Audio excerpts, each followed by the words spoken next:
If you're gearing up for the CMA exam, you know cost accounting is a massive piece of the puzzle. In this explainer, we are going to break down the absolute fundamentals, right from the very beginning, starting with, why does this stuff even exist? So let's just start with a really basic question. Your financial statements, your profit and loss, they tell you if you made money. And that seems like the most important thing, doesn't it? So why on earth isn't that enough for a manager to actually run a business? Well, the reality is, standard financial reports are kind of like looking in the rearview mirror of a car. They're great for seeing where you've been, but they don't tell you much about the road ahead. They give you this big, high-level picture, but they don't have the nitty-gritty details you need to control costs or, and this is a big one, figure out which of your products are actually making you money. And that is exactly where cost accounting comes in. Think of it as the GPS for your business. So, to really get a handle on it, here's what we're going to do. We'll go beyond financial accounting, define the key terms, look at the main goals, see how these systems actually work, compare the 3 big pillars of accounting, and then we'll wrap up with a little cheat sheet for your exam. Sound good? Let's dive in. Okay, so we've nailed down the why. You just can't shape the future of a company using data that's only about the past.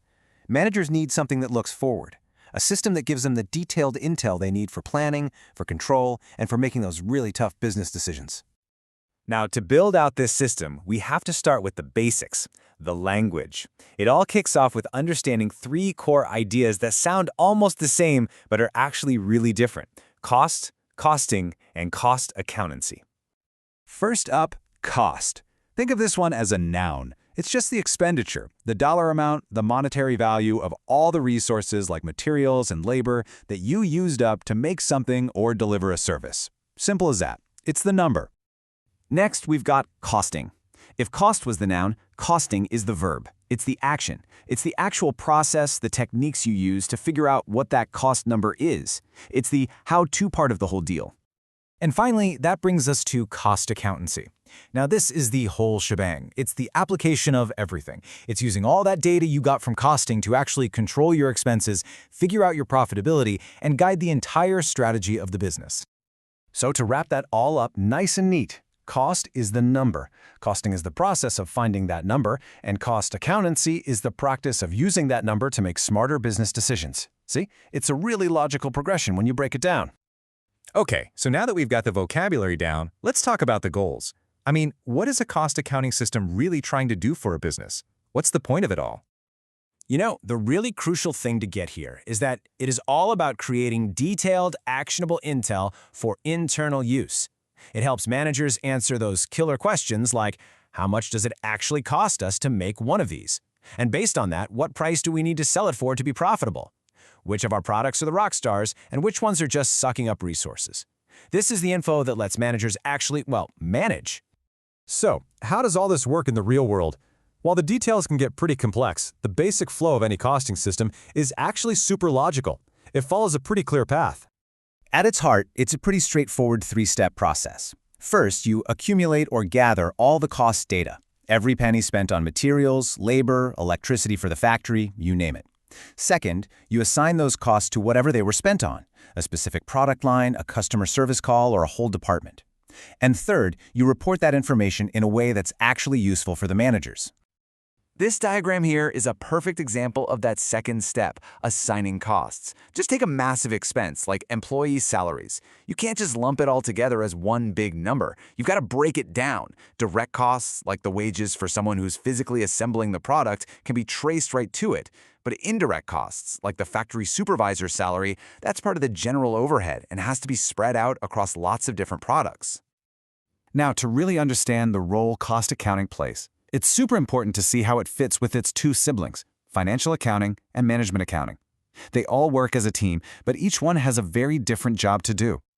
This comparison table just lays out the key differences perfectly. Just look at the primary users. Financial accounting is for outsiders, investors, the government. But cost and management accounting, that's all for the insiders, for the managers. And check out the time focus. Financial is all historical. Cost looks at the past and present, but management accounting, that's all about the future. It's a shift from just reporting what happened to actively controlling costs and making strategic moves. All right, to finish things off, let's nail down a few key terms that are pretty much guaranteed to pop up on your CMA exam. We're going to do a little rapid-fire review of some concepts you absolutely, positively need to know. Okay, first one, a cost center. This is any part of your company where costs are collected together. It could be the assembly department, the marketing team, or even one really expensive piece of machinery. The easiest way to think of it, it's just a bucket where you gather up similar costs so you can keep track of them. Next, a cost unit. So, if the cost center is the bucket, the cost unit is what you're actually measuring the cost of. It's the final product or the service. So it's the cost per car you build, or the cost per night for a hotel guest, or the cost per ton of steel you produce. Now this one is a really big deal for decision-making. Sunk costs. That's money you've already spent. It's gone. You can't get it back. So it is totally irrelevant to any future decisions you make. Opportunity cost, on the other hand, is all about the future. It's the potential benefit you miss out on when you choose one path over another. This quote from the material is just a perfect way to understand opportunity cost. Let's say you had the choice to either work for an hour and make 25 rupees or take a nap. You choose the nap. Now, did that nap cost you any actual cash? Nope. Its historical cost is zero. But its economic cost, the opportunity you gave up, was those 25 rupees you could have earned. That's opportunity cost. So we've covered the what and the why of cost accounting, but putting all this knowledge into practice, that's where the real challenge is. So I'll leave you with this final thought to chew on. Of the three main elements of cost, the materials, the labor, and the overheads, which one do you think is the absolute hardest for a manager to get under control? That's a question that every single cost accountant has to deal with every single day.